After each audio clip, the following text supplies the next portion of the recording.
आदरणीय संत समाज, धर्मशिला माता एवं बहनों तथा देवियों, सभी के चरणाबिंद में रमेश दास का त्रिवार बंदगी।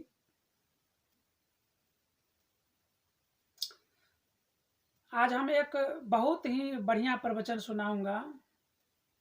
10 चोर थे डकैत जो चोरी करने के लिए चले। ठीक 11 बजे रात को उन्होंने निकला गांव से और चला दूसरे गांव चोरी करने के लिए। लेकिन समस्या एक ये था कि बीच में नदी पड़ रहा था और नदी में जहां नाव चल रहा था, तो उन्होंने 10 चोर ने सोचा कि नाव पर अगर हम टपेंगे, उस पार जाएंगे, तो नैया ने हमको देख लेगा, फिर वो पुलिस को बता देगा, इसलिए हम लोग फंस जाएंगे। तो चले ऐसा करते हैं, जहां नदी में थोड़ा कम पानी होगा वहां तैर करके सभी लोग पार हो जाएंगे, फिर उस पार जाकर चोरी करने के लिए चलेंगे। तो 10 लोग चोरी करने के लिए जब निकला, तो नदी के पास जब आया, तो सब अपने अपने कपड़ा खोल करके और गठरी बांध करके अपना तैरना शुरू किया।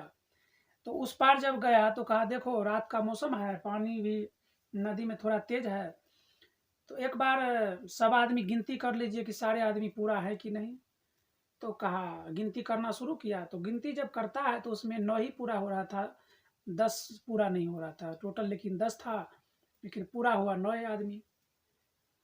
तो सभी चोरों ने समझा कि अरे भाई, हम लोग तो 10 थे लेकिन एक डूब गए हैं, तो ऐसा कीजिए, उन मुर्दा को ढूंढिए पानी में कहाँ है, नहीं तो कल हम लोग फंस जाएंगे, मेरे को आप हम लोग को सबको फंसा देगा जिनका बेटा डूबा है। तो चलिए सब लोग ढूंढते हैं, पहले मुर्दा को निकालते हैं पानी से।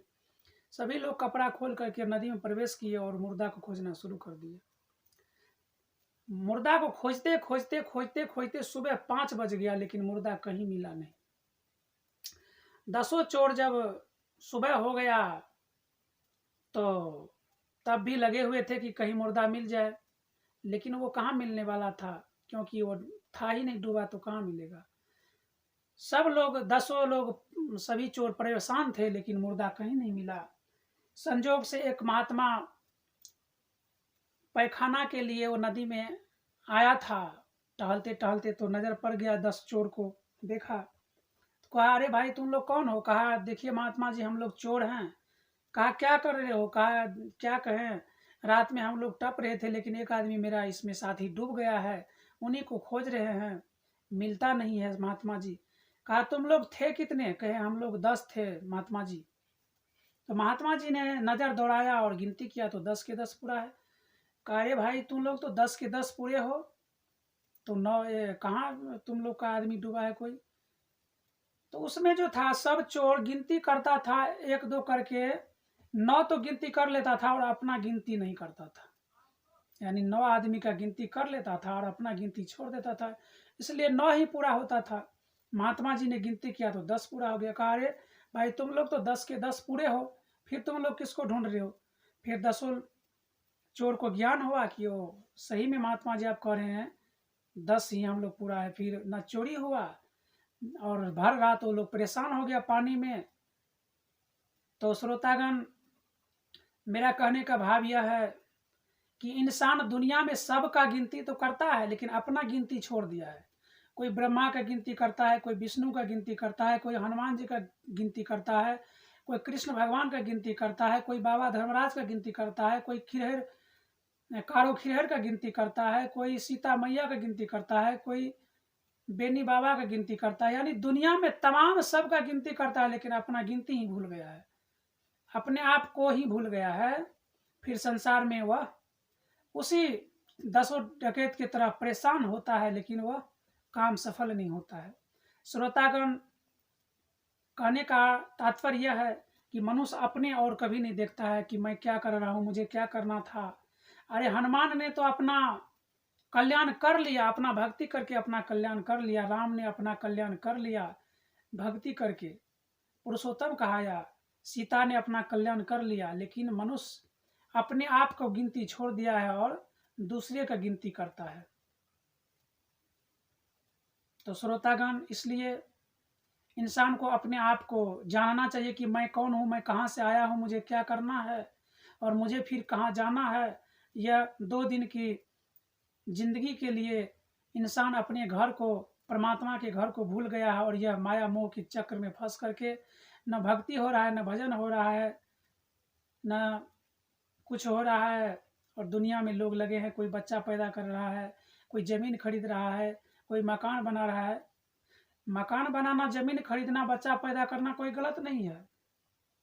बच्चा भी पैदा कीजिए, मकान भी बनाइए, ज़मीन भी खरीदिए, लेकिन परमात्मा जिन घर से तुम आए हो उनको ही भूल गए हो। एक न एक दिन तो जाना ही होगा वह घर, फिर वहाँ पर तुम क्या बताओगे, क्या कमाई करके ले जाओगे। इसलिए श्रोतागण, अपने आप को ध्यान दो, अपने आप का गिनती शुरू करो, अपने आप को जानो, मैं कौन हूँ, मैं कहाँ से आया हूँ, मैं एक जीवात्मा हूँ,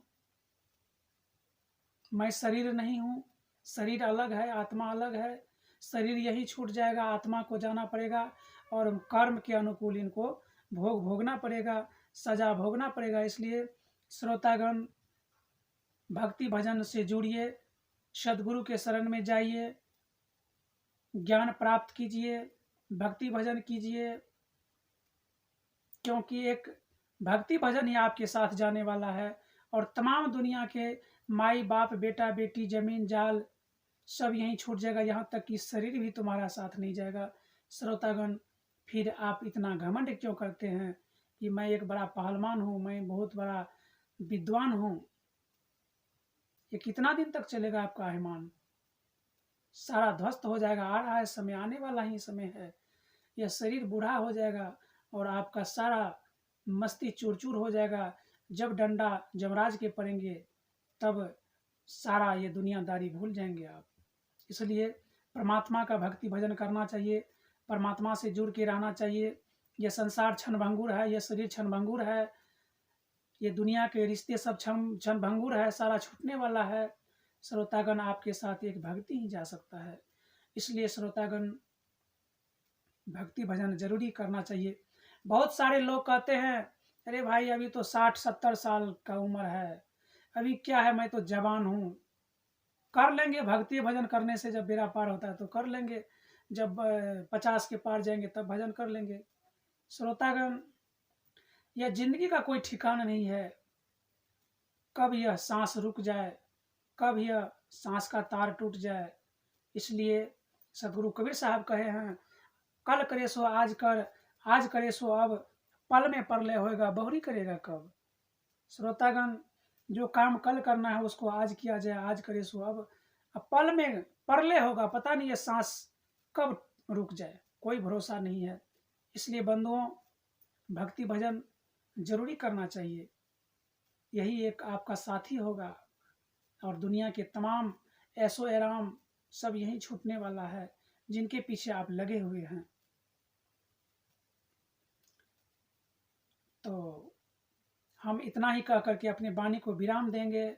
और जिनको यह वीडियो अच्छा लगे वो सब्सक्राइब भी करें, लाइक भी करें और शेयर भी करें। सब्सक्राइब करेंगे तभी मेरा आने वाला प्रवचन आपको सुनने को मिलेगा। इसलिए आपसे विनम्र निवेदन है कि आप मेरे चैनल को सब्सक्राइब जरूर कर दें। साहे बंदगी, साहे बंदगी, साहे बंदगी।